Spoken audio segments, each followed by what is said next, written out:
They asked him to marry their queen, or keep fighting a war he'd already lost. Smoke drifted across the valley like a ghost that hadn't made up its mind, curling around shattered tanks, drones, and the twisted skeletons of once proud machines. Captain Elias Rener stood ankle-deep in alien dust, visor cracked, boots charred, and legs screaming every curse known to human anatomy. He wasn't supposed to be alive, and frankly, his body agreed. The last thing he remembered was diving to tackle the squad medic, just before a blast turned half the ridge into a memory. Then, silence. Not just quiet. The kind of silence that meant either everyone was dead or something worse was waiting. He tapped the side of his helmet. Static. Then, with the cheerful indifference of a mall greeter, his suit AI chirped, "Mood stabilizers low. Recommend light meditation or playlist. Sunny mornings of Earth." He snorted. "Yeah, read the room." Then something shifted. Not an earthquake. Not gunfire. A rhythm. The dust moved in slow, ceremonial pulses, like drums of war played by someone with impeccable manners. Rener turned toward the ridge. Shadows approached. Tall, armored figures with bioluminescent veins threading their exosuits. Regal, precise, alien. And at their center walked a storm in humanoid form. Queen Allari. She was taller than he'd expected. Not monstrous, statuesque. Like a thundercloud had learned to walk with elegance and just enough fury to make thunder feel shy.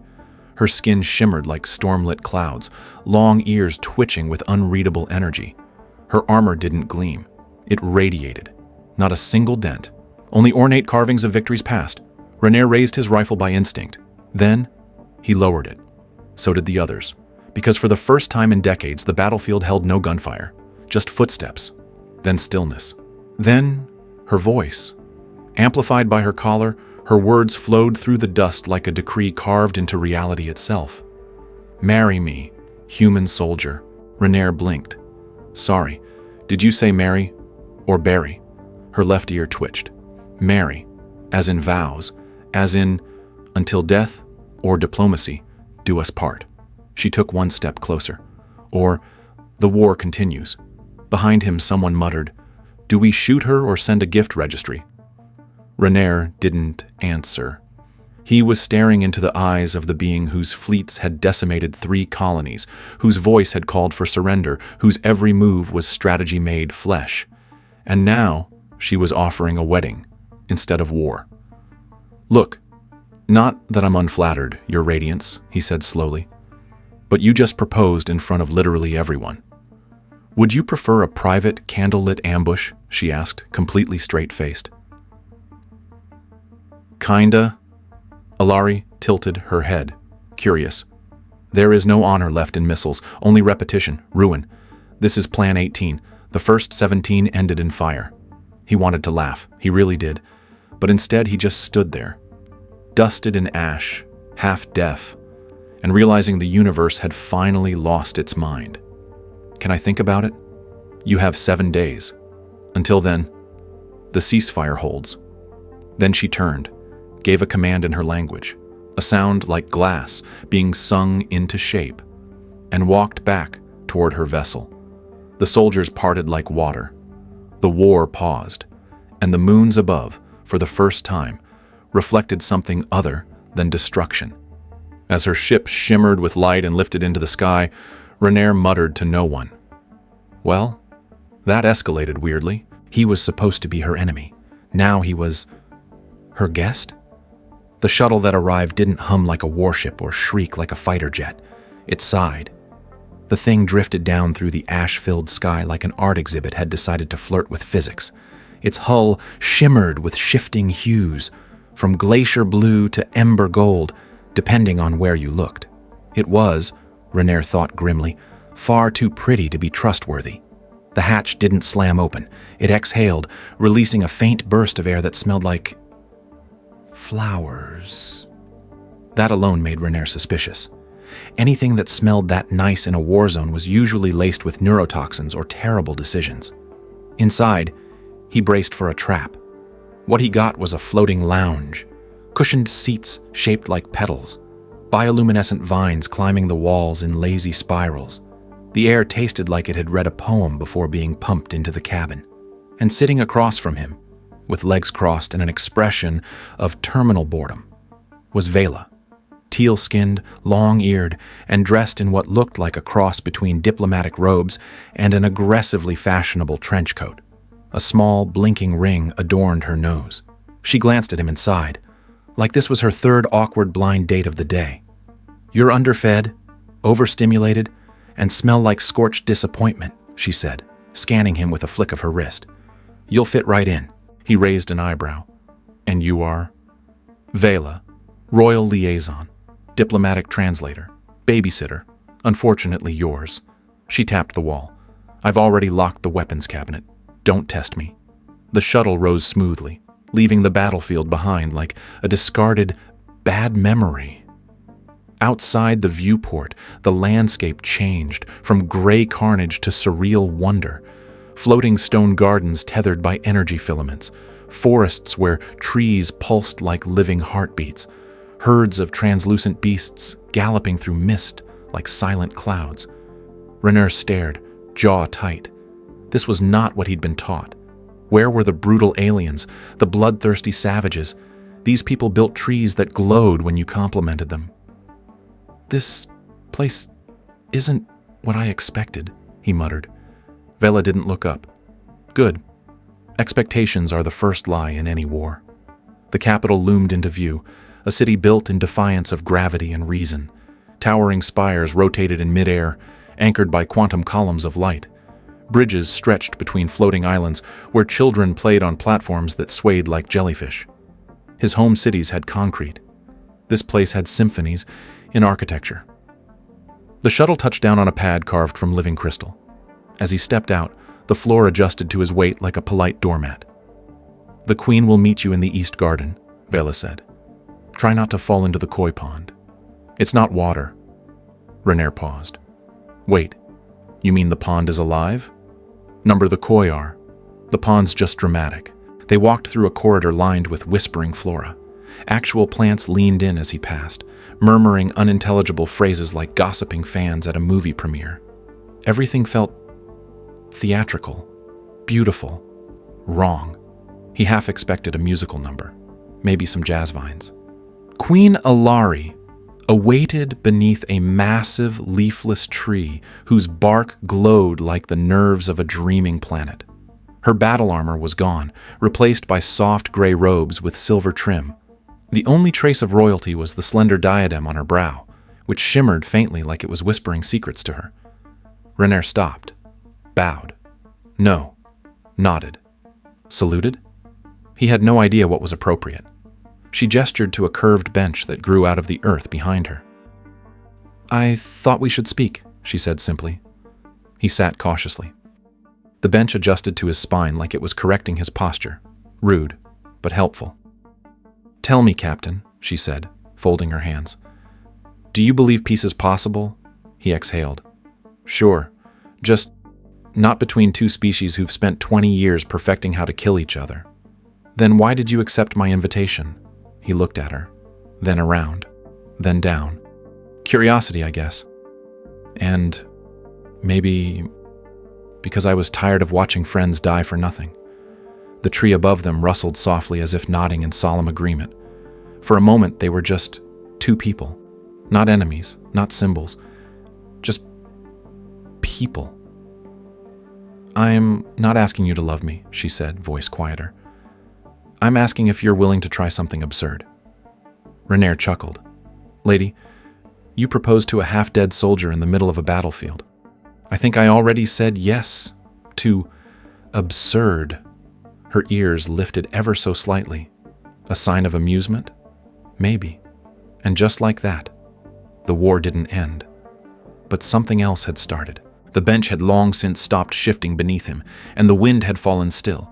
For a moment, the universe held its breath. Rener sat next to a queen whose name had once triggered alarms in every tactical report. And yet here, under a glowing tree, she was not an enemy. Not quite an ally either. But something in between. And that in between was terrifyingly real. "You asked for something absurd," he said at last.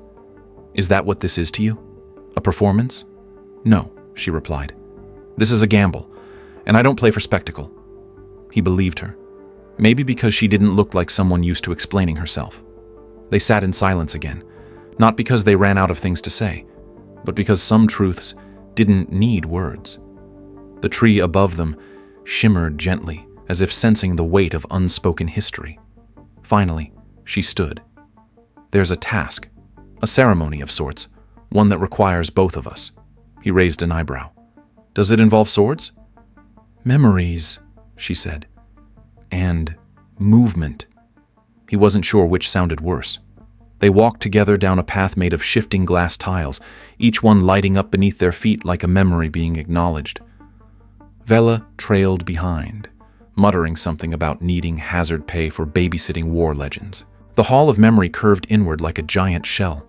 Dozens of elders sat in silence, eyes glowing faintly. In the center, a circular platform.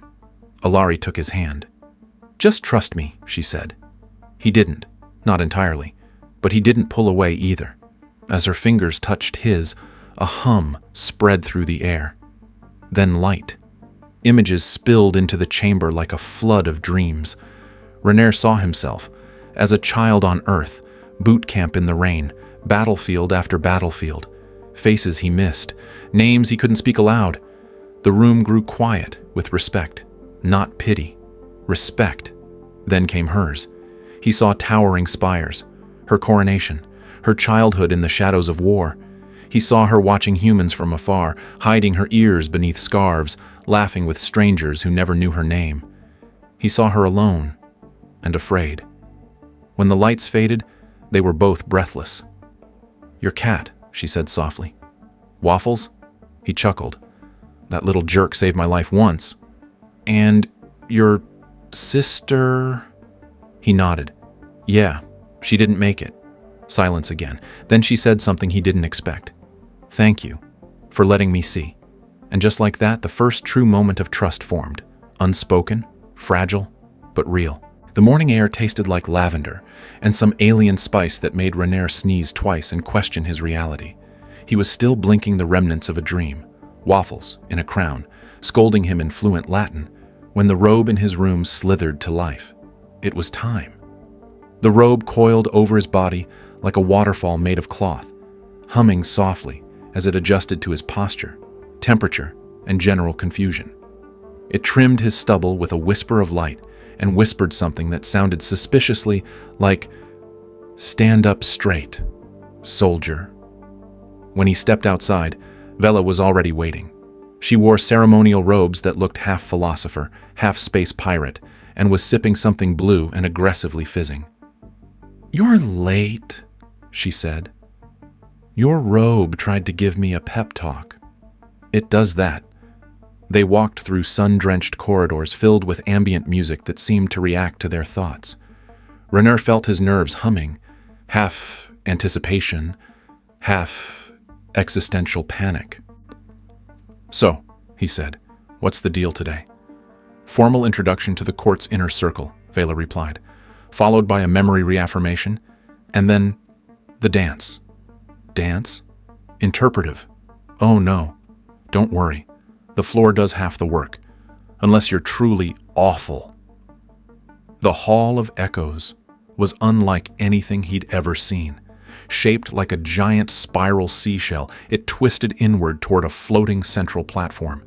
Around the edges sat dozens of elders, long-eared, long-robed, long-lived, watching in utter silence. Above them, memories spun like solar flares, flickering images, sounds, and emotions suspended in orbit. Allari stood in the center, calm as moonlight, robes trailing behind her like a comet's tail. She didn't speak. She just extended her hand. Rener hesitated, then took it. The floor pulsed beneath them. Soft music began, not from instruments, but from vibrations in the walls. The platform responded to their steps, lighting up patterns like a dance floor built by poets. Rener moved carefully, too carefully. The platform compensated, tilting slightly when he leaned wrong, nudging him back on track like a polite instructor. Allari, in contrast, moved like starlight, fluid, intentional. every motion precise like she was sketching peace into the air. Rener, meanwhile, looked like a very determined refrigerator. "Relax," she murmured. "I'm trying. My knees disagree." The rhythm guided them through spirals and steps, each movement unlocking images that danced through the air. Rener saw flashes of his old squad, a field of stars, the rain from his first deployment, then hers, a coronation fire, her sister laughing in a garden, a moment of deep quiet by a glowing lake. Their memories danced with them, circling like curious spirits. By the end, the elders stood. A few even smiled. When the music faded, Rener was out of breath but smiling. "Did I pass?" he asked. "Barely," Vela called out. "But I'm giving bonus points for not throwing up." He turned to Allari. "Be honest. I stepped on your foot at least twice. 3 times. But only once on purpose." They exited the hall together, walking through an archway where vines whispered praise.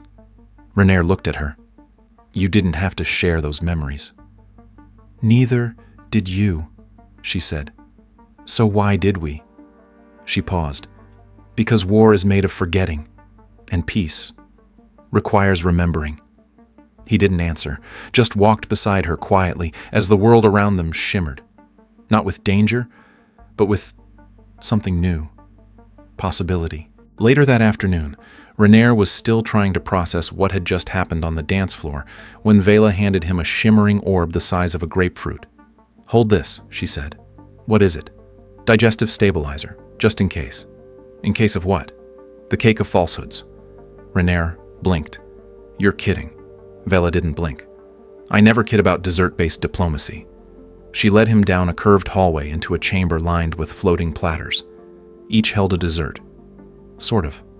Some bubbled. Others shimmered. One emitted a low hum that sounded like jazz. The ceiling spun slowly, projecting constellations, half Earth, half alien, like a negotiation between galaxies.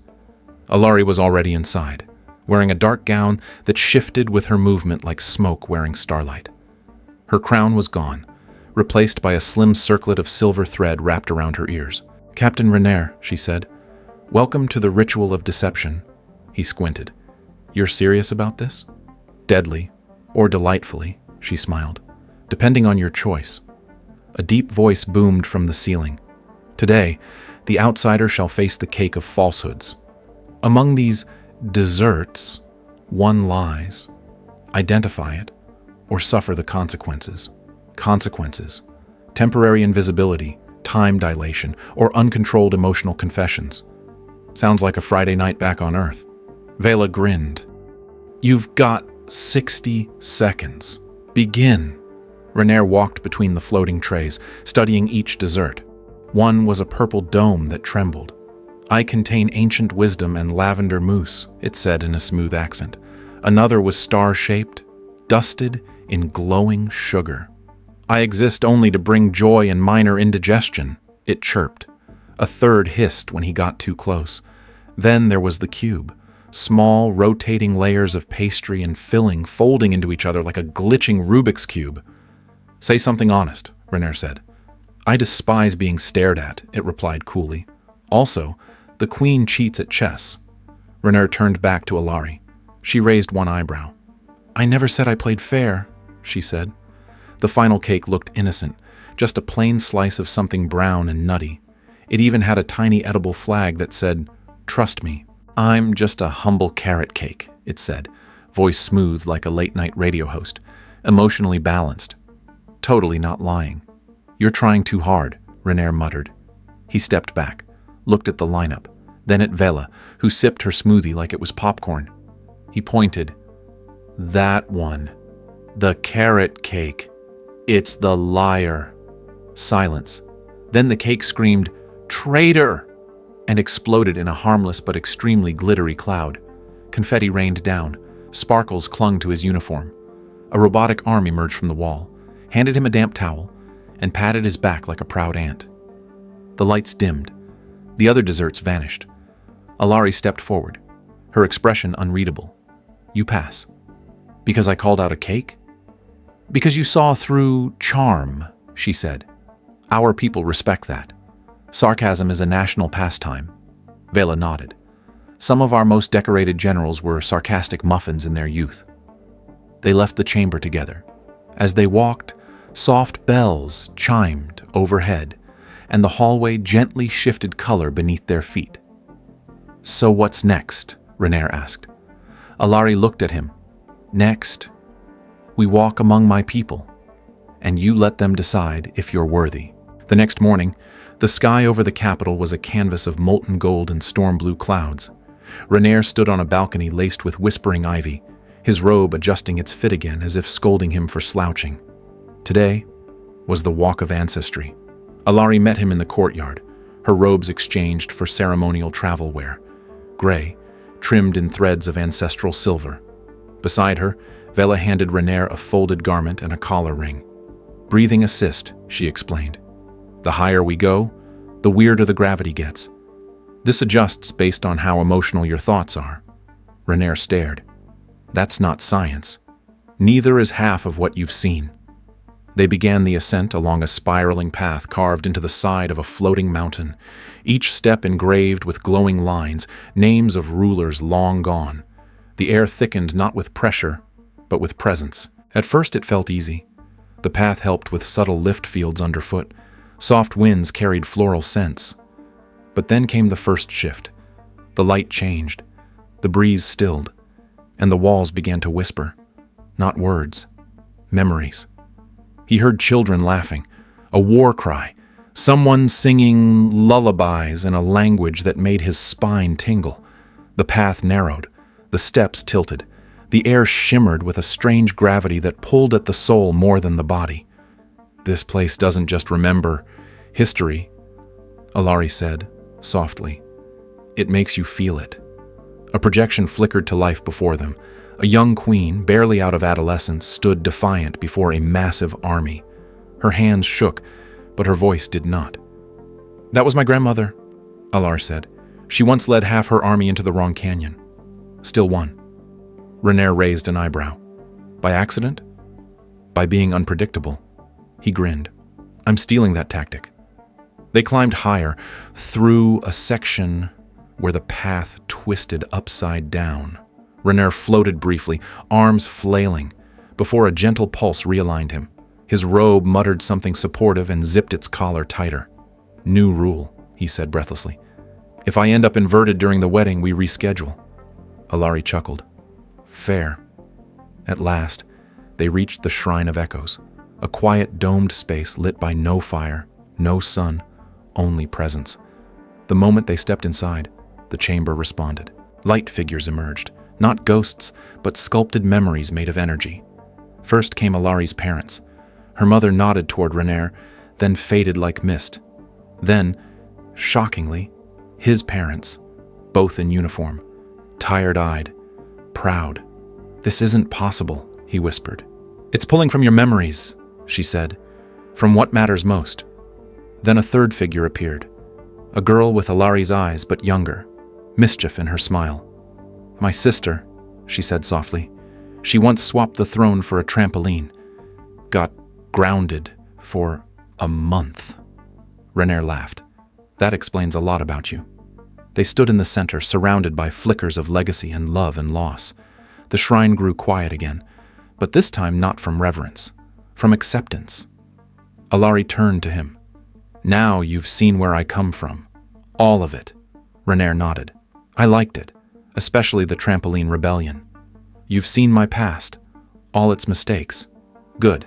Now I know you're real." They didn't say much after that. They didn't have to.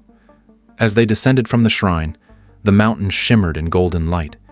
The path was softer now. The whispers had quieted. Even the gravity seemed gentler. And somewhere between memory and altitude, something between them had changed. Not peace, but trust, and something even rarer, recognition.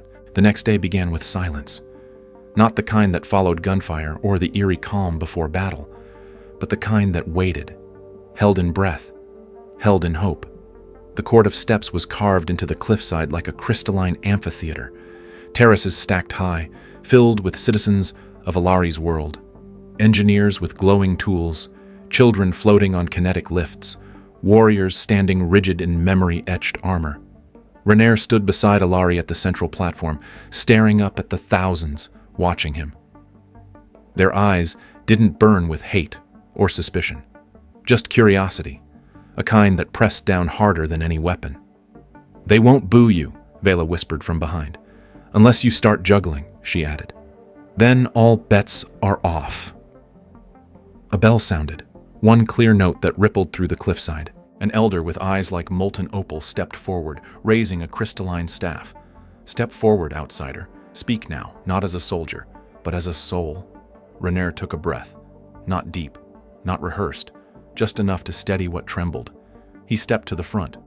"I'm not a diplomat," he began. "Not a prophet. Not a hero. Hell, I'm not even a good cook. I'm a soldier. I've buried more friends than I can name, and I was raised to believe that everyone here, your people, were the enemy." The crowd remained still. No gasps, no outrage, just stillness. But standing here, I haven't seen an enemy. I've seen families, architects, musicians. I've seen children playing with nebula-shaped toys. I've seen a queen who leads not with pride, but with purpose.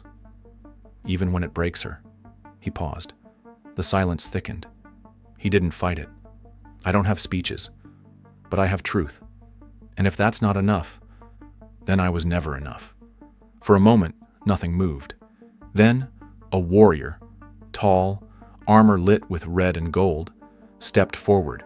He unsheathed a curved blade and drove it into the stone between them.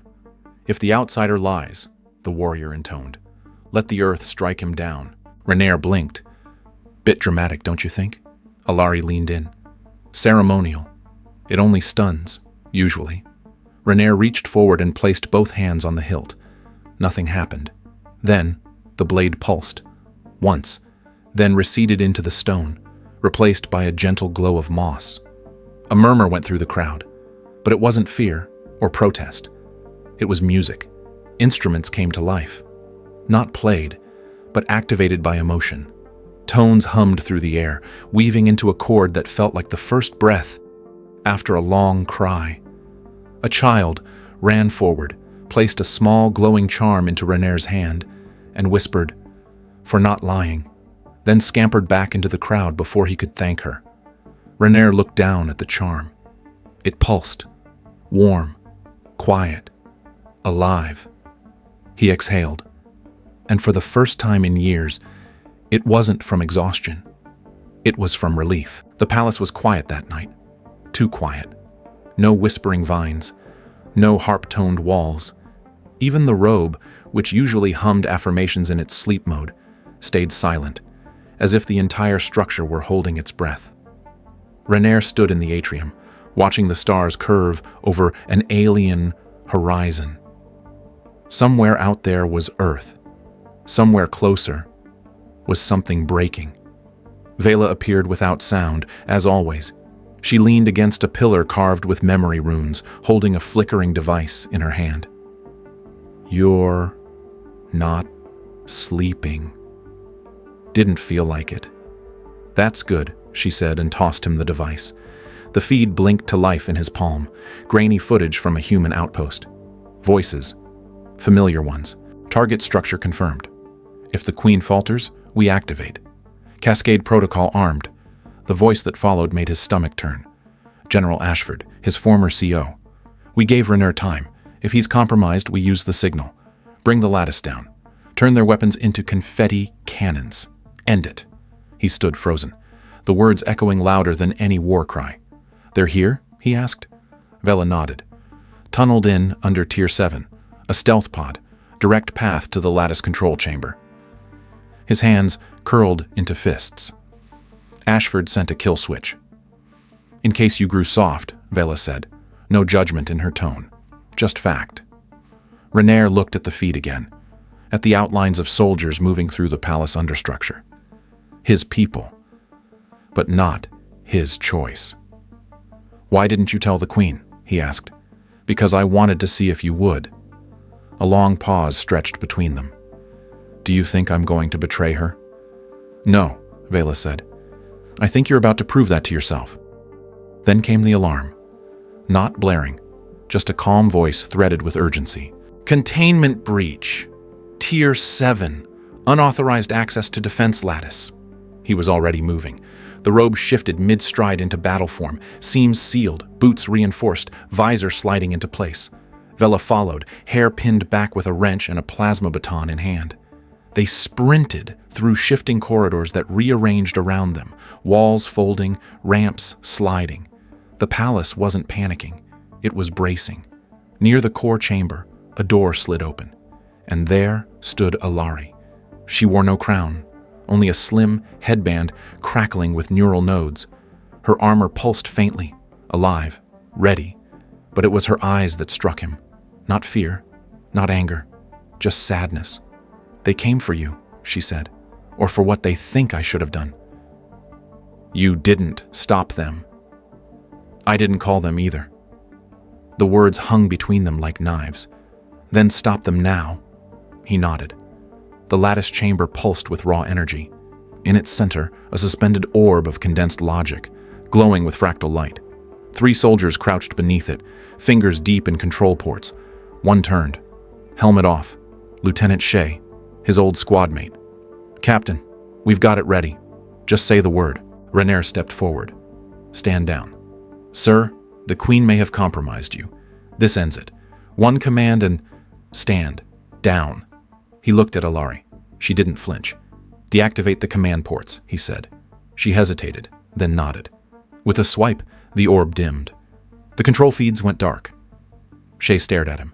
You sure about this? No, Rener said. But I'm doing it anyway. Security units arrived, tall, obsidian-armored constructs. They didn't raise weapons. They didn't need to. The soldiers were escorted out, silent, shaken. Allari turned to him. That was their last card. And I burned it, he said. Why? Because I didn't want to win. He looked her in the eyes. I wanted to change the damn game. She didn't smile. Not yet. But her hand found his. Then tomorrow, she said softly, we marry. The wedding took place at dusk. Not the political kind. No declarations, no treaties carved into stone. Just 2 people, a mountain, and a sky that turned gold for no one else but them. The ceremony was held on the floating terrace of Anvirith, suspended in air by ancient grav anchors. The only guests, a handful of witnesses, 2 moons, and the silence of a world finally exhaling. Rener wore no armor, no medals, only the robe gifted by the people, now woven with silver threads from the Shrine of Echoes. Allari stood opposite him. No crown, just a band of crystal wound into her braid, glowing faintly with her pulse. Do you feel ready? She asked. No, he said, but I feel right. Their hands met in the center, over a crystal basin that shimmered like memory, not to bind them by law, but by recognition. In the old rites, Allari explained softly, this basin shows what we bring into the Union. What burdens, what hopes. Rener looked down. Images stirred within the waterlight. His mother's worn hands, the muddy trenches of his first deployment, the smile of a soldier he couldn't save, a girl with red braids from his childhood, Earth, blinking like a blue jewel. Then, Allari's memories joined his. A sister's laugh, a battlefield littered with fire lilies, her mother's voice, her own reflection, angry, frightened, but unbroken. Together, the water shimmered and calmed. This is what we are, she said. Not perfect, not complete, but seen. A breeze swept across the terrace, and just like that, the basin glowed one last time, then turned still. No vows were spoken, not in words. Instead, they placed one hand on each other's chest, over the heart, a gesture older than language, and the terrace responded. Vines bloomed along the edges. Bells chimed softly from invisible threads in the air. The moons brightened, just enough. The people below, watching from their homes, stood in silence. No fanfare, no explosions, just breathe. And when Allari leaned in, resting her forehead to his, she whispered, "You changed everything." And Rener, Closing his eyes, whispered back, "So did you." The first night as husband and wife, they didn't spend under silk sheets or beside golden lanterns. They spent it on a balcony, in borrowed blankets, sharing leftover wedding cake with their fingers while watching the moon's drift. "This is undignified," Allari murmured through frosting. "This is delicious," Rener replied, licking icing off her thumb. "You're impossible. You married me." She smiled into her bite. Later, as stars shifted overhead, they lay side by side, quiet. "You think they'll accept it?" he asked. "What?" "Us." "Some already have," she said, brushing a glowing strand of hair from his cheek. "And for the rest, they will. One truth at a time." He nodded, letting the warmth of her presence fill the silence. Days passed. Weeks. The world didn't change overnight, but it started. Trade opened. Music blended. A Terran kid learned to dance in zero gravity at a Martathi festival. A Martathi elder sang lullabies to a human child born of war. And the queen? She ruled still. Firm, but fair. The man beside her?